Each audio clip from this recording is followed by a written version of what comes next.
வணக்கம் மக்களே! நான் அரியன் ஃபைட்டிங் வேர்ல்ட்லருந்து. இன்னைக்கு வீடியோல வந்து நம்ம எல்லாருக்கும் தெரிஞ்ச இந்த நம்ம podcast hero.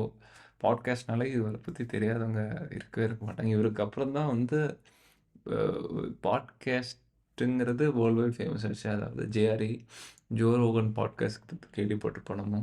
Joe Rohan experience. அதோட தொகுப்பாளர் ஆர் ஹோஸ்ட் ஜோ ரோகன் பத்தி தான் இந்த வீடியோல பார்க்குறோம் ஷார்ட்டா. அவரு வந்து அவரு 1967ல பொறந்தவரு.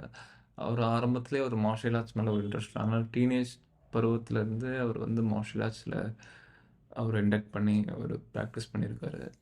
அது மட்டும் இல்லாம அவரோட ஜோ ரோகன் எக்ஸ்பீரியன்ஸ் வந்து 2009ல ஆரம்பிச்சாருங்க. கிட்டத்தட்ட ஆல்மோஸ்ட் 2000 பிளஸ் எக்ஸ் அ எபிசோட்ஸ் இருக்கு. அப்புறம் அதில 1000 மேல கெஸ்ட் கூப்ட்டுருக்காங்க.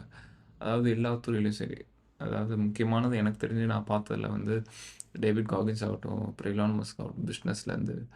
டேவிட் காகின்ஸ் வந்து ஒரு செல்ஃப் டெவலப்மென்ட் நேவி சீல் அந்த அதுக்கப்புறம் வந்து ஃபைட்டர்ஸ் அப்புறம் இங்கானோ, மைக் டைசன் அப்புறம் அந்த மாரி ஃபேமஸ் பர்சனாலிட்டியில சாம் ஆல்ட்மன் கூப்ட்டுருக்காரு. அப்புறம் டெஸ்லாவோட ஒன் ஆஃப் த டிசைனர் அவர் பேர் மறந்துருச்சுங்க. அப்புறம் இந்த மாரி மே அப்புறம் வால்டர் ஐசக்மேன் இந்த மாரி நெறையா அவரோட என்ன சொல்ல ஒரு ஃபேமஸ் பர்சனாலிட்டிஸ வந்து கூப்ட்டு இவரு வந்து இது பாட்காஸ்ட் பண்ணியிருக்காரு.